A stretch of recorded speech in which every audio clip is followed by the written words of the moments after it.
ఎన్నికల సందర్భంగా టీడీపీ జనసేన కూటమి ప్రజలకు అనేక వాగ్దానాలు చేశారని అందులో భాగంగానే ఆటో మోటార్ కార్మికులకు కూడా సంక్షేమ బోర్డు ఏర్పాటు జీవో 21 రద్దు ప్రతి డ్రైవర్ కి సంవత్సరానికి 15,000 రూపాయలు ఇస్తామని పెట్రోల్ డీజిల్ గ్యాస్ ధరల తగ్గింపు 5% వడ్డీతో వాహనాలకు 4 లక్షల వరకు రుణాలు తదితర వాగ్దానాలు చేసి అధికారానికి వచ్చి ఏడాది గడుస్తున్న ఒక్క హామీ కూడా అమలు చేయకపోవడం పట్ల ప్రగతిశీల ఆటో కార్మిక సంఘం ఐఎఫ్టియు నగర అధ్యక్షులు దాది శ్రీనివాసరావు ఆగ్రహం వ్యక్తం చేశారు.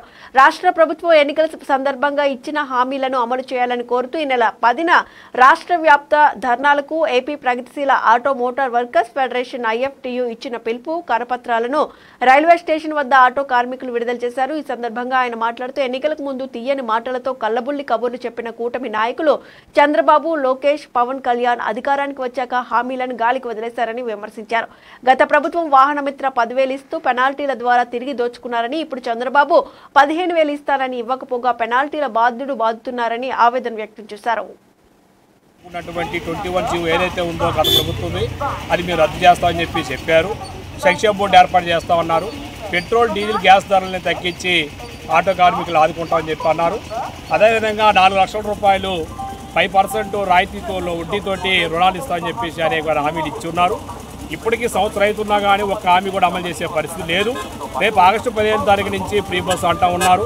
మరి ఫ్రీ బస్సు పెట్టొద్దని మేము చెప్పట్లేదు. ఫ్రీ బస్సు పెట్టడం ద్వారా మహిళలకు ఉపయోగం ఉంటుంది. అదేవిధంగా నష్టపోయినటువంటి రంగాన్ని ఆదుకోవాల్సినటువంటి బాధ్యత కూడా ప్రభుత్వం మీద ఉంది. మన సంవత్సర కాలం అవుతున్నా కానీ ఇచ్చినటువంటి హామీలు ఏది కూడా అమలు చేసే పరిస్థితి లేదు. అనేక రిప్రజెంట్లు ఇచ్చున్నా, అనేక కార్యక్రమాలు ఇచ్చాం. మంత్రికి, ప్రజాప్రతినిధులకి అందరికీ రిప్రజెంట్ ఇచ్చినప్పుడు కూడా స్పందన లేదు ప్రభుత్వానికి. అందుకనే రేపు మంగళవారం 10వ తారీఖున ధర్నా చౌక్లో ప్రగతిశీల ఆటో కార్మిక సంఘం ఐఎఫ్టీ ఆధ్వర్యంలో భారీ ఎత్తున ధర్నా చేపడుతున్నాం. ఇప్పటికైనా ప్రభుత్వం కళ్ళు తెరిచి మాకు ఇచ్చినటువంటి హామీలు అమలు చేయమని చెప్పి కోరుతున్నాం. లేని పక్షంలో రాష్ట్రవ్యాప్తంగా ఉద్యమం చేపడతాం. రేపు 10వ తారీఖున రాష్ట్రవ్యాప్తంగా ఉద్యమం చేపడుతున్నాం. అదేవిధంగా భవిష్యత్తులో అవసరమైతే ఆటో మోటార్ కార్మికులతో పాటుగా ఇతర కార్మిక సంఘాలని ప్రజల్ని కూడగట్టి ఈ ప్రభుత్వానికి వ్యతిరేకంగా మాకు ఇచ్చినటువంటి హామీలు నిలబెట్టుకునే దిశగా మా ఉద్యమం ఉంటుందని చెప్పేసి ఈ సందర్భంగా మీడియా ద్వారా ప్రభుత్వానికి విజ్ఞప్తి